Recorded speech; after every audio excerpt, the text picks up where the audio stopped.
Brought to you by Technopova Curve 5G. Discover new horizon. जी हाँ, 12 देश 12 राजदूत TV9 Bharatvarsh की इस वॉर समिट में आपका स्वागत है। आपके साथ मैं हूं समीर अब्बास, मेरे साथ सुरभि शर्मा भी मौजूद हैं। TV9 भारतवर्ष ने रूस यूक्रेन युद्ध का हर अपडेट आप तक पहुंचाया, लेकिन आज हम जो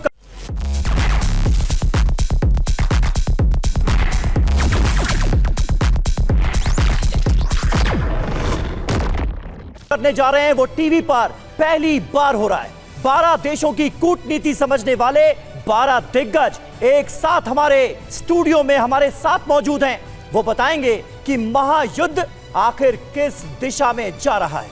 हकीकत यह है समीर कि हमने सिर्फ दुनिया की राजनीति को समझने वाले 12 दिग्गज ही नहीं बुलाए हैं, बल्कि उन्हें 2 गुट में भी बांट दिया है, जिससे आपको युद्ध की हर रणनीति आसानी से समझ में भी आएगी। और सबसे पहले मैं चाहूंगी समीर, आप जरा परिचय करा दीजिए कि आपकी तरफ जो गुट है उसमें आज हमारे खास मेहमान कौन कौन है। जी हाँ, हमारी तरफ जो गुट है, जो देश जिनके झंडे आपको नजर आ रहे हैं, वो सब यूक्रेन के साथ खड़े नजर आते हैं। यूक्रेन के बारे में बात करेंगे। मंजू सेठ जी हमारे साथ मौजूद हैं, पूर्व राजदूत। निनाद सेठ जी हमारे साथ मौजूद हैं। निनाद जी, आज ब्रिटेन के रोल पर आपसे बात होगी। प्रोफेसर संजय भारद्वाज हमारे साथ मौजूद हैं। फ्रांस का रुख बहुत आक्रामक नजर आ रहा है, तो उस पर हम संजय जी से बात करेंगे। जर्मनी बहुत इंपॉर्टेंट है। संदीप त्रिपाठी जी, डॉक्टर संदीप त्रिपाठी हमारे साथ मौजूद हैं। जर्मनी के रुख पर हम आपसे बात करेंगे।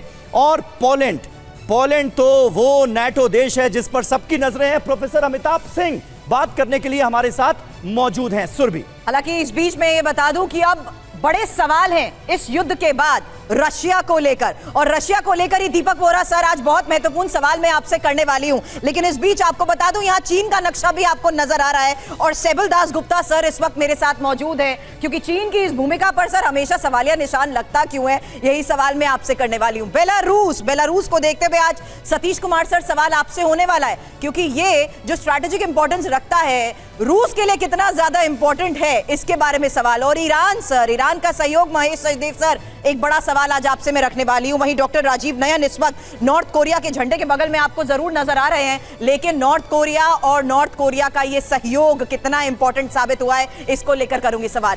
और साथ ही रविंदर सर इस वक्त मेरे साथ है। सर, कजाकिस्तान पर इतना प्रेशर आते हुए ही आपने कह दिया कि हर वक्त हर तरफ से इसके ऊपर प्रेशर रहता है, तो एक बहुत खास पैनल इस वक्त समीर हमारे साथ मौजूद है। बिल्कुल सही बात है। और पैनल का आपने जिक्र किया, और अमेरिका का जिक्र कैसे नहीं होगा। अमेरिका पर बात करने के लिए हमारे साथ इस वक्त सज्जनहार साहब मौजूद हैं। सज्जनहार साहब, आपका भी बहुत बहुत स्वागत है।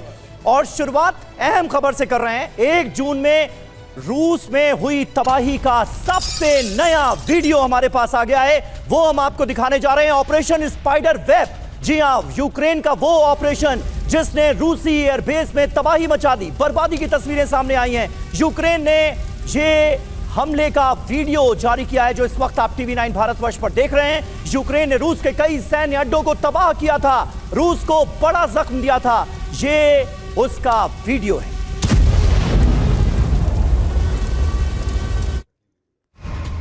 और इस बीच खबर यह है कि यूक्रेन ने अब रेडकुडा बस्ती पर फिर कब्जा कर लिया है, और DPR के सैनिकों पर ड्रोन और तोप से हुए हमले की ये अगली तस्वीर आपके सामने होगी। जहां कब्जे की इस जंग में आपको बता दें, इस वक्त ये एक और सबसे बड़ी खबर आ रही है सैनिकों पर ड्रोन और तोप से हुए हमले की, और यूक्रेन ने ही किस तरीके से रेडकुडो पर फिर से कब्जा कर लिया है।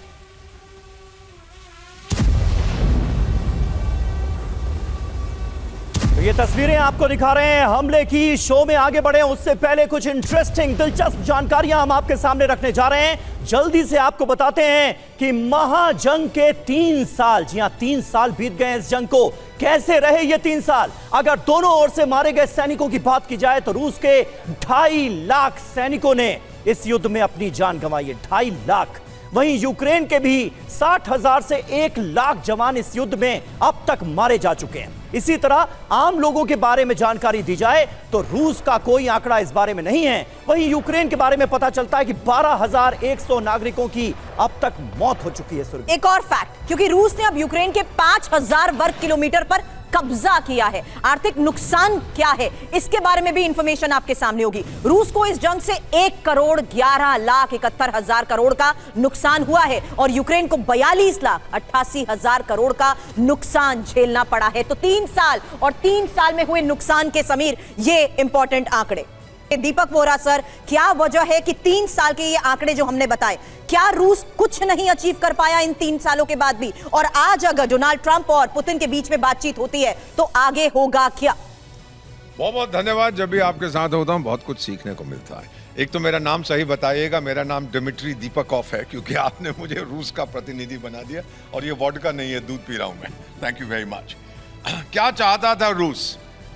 70 साल तक सोवियत संघ दुनिया का नंबर 1 था अमेरिका के साथ, फिर टूट गया।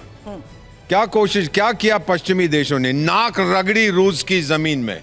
और रूस क्या चाहता था जब से पुतिन आया है? उसकी एकता बचाने के लिए, wanting to preserve the unity of the Russian federation. वो चेचनिया का आपने दंगा किया, दागिस्तान का किया, जॉर्जिया में किया, इधर उसको तोड़ने की कोशिश की। फिर आपने नेटो में सबको भर्ती कर दिया। नेटो में 3 साल, 4 साल, 5 साल वेट करना पड़ता है। मेरा ख्याल स्वीडन या फिनलैंड को 8 महीने में ही भर्ती कर दिया। और यूक्रेन को कभी लेंगे नहीं लेंगे। मेरा ये एक उद्देश्य है कि मेरी धरती जो बची हुई है उसके ऊपर कोई नहीं अब आंख डालेगा। That is Russia's basic aim. अगर कल ये जो सर्कस का जोकर है यूक्रेन वाला कह देता है कि मेरे को नहीं चाहिए नेटो, सब कुछ खत्म हो जाएगा। तो रूस जो 3 साल में कुछ नहीं कर पाया, दैट इज नॉट ट्रू। रूस की आर्थिक व्यवस्था मजबूत है, नए वेपन्स टेस्ट कर रहा है। और एक चीज याद रखिए, जो कुछ यूक्रेन ने किया, लोग कहते हैं Pearl Harbor moment, Trojan horse, whatever it was, धोखे से किया है। अभी तक उसने अपनी हेजलनट मिसाइल, ओरेशनिक मिसाइल, उसका प्रयोग नहीं किया। ठीक है, यानी सर आप एक इंपॉर्टेंट बात कह रहे हैं दीपक वोरा जी कि एयरबेसेस पर रूस के जिस तरह से हमला किया गया है उसका बदला अभी बाकी है। मंजू सेठ जी हमारे साथ मौजूद है। मंजू जी, आपको क्या लगता है यूक्रेन को नाटो की मीटिंग में बुलाया जाना ये कितना बड़ा संकेत है? क्योंकि उम्मीदें तो जाहिर है ज़ेलेंस्की की बढ़ गई होंगी कि नाटो में शामिल किया जाएगा क्या यूक्रेन को? बिल्कुल यूक्रेन की बिल्कुल यही मंशा है कि हम यूक्रेन उनके साथ मिले नेटो में और उनको गारंटीज मिले उनकी सिक्योरिटी के लिए by NATO and by Europe, ताकि फर्दर थ्रेट्स जो है एमिनेटिंग फ्रॉम रशिया ये बिल्कुल उनको ना अफेक्ट करें। तो ये तो बिल्कुल हम मंशा है, लेकिन कहाँ तक ये हो पाता है? क्योंकि गिवन द करंट सिचुएशन, और जैसे आपने कहा अभी यूएस का भी जो रवैया है लेफ्ट एंड राइट है, इट इज नॉट क्लियर। और यूएस का ये रुख तो कहीं से नजर नहीं आ रहा है कि नाटो का मेंबर बने यूक्रेन। बिल्कुल नहीं आ रहा है, तो इसलिए मुश्किल लग रहा है। लेकिन हाँ, मंशा तो है। लेकिन ये जो पीस टॉक्स भी जो चल रही हैं और ये जो अटैक किए गए हैं रशियन प्लेसेस पे, तो एक क्लियर मंशा है कि पोजीशन ऑफ स्ट्रेंथ से नेगोशिएशंस की जाए ताकि हमारी बात मानी जाए, यूक्रेन की बात मानी जाए। समीर, लेकिन इसमें इंपॉर्टेंट ये है कि एक तरफ शांति वार्ता की आप बात करते हैं, दूसरी तरफ हम लोग को अंजाम देते हैं। Brought to you by Technopova Curve 5G. Discover new horizon.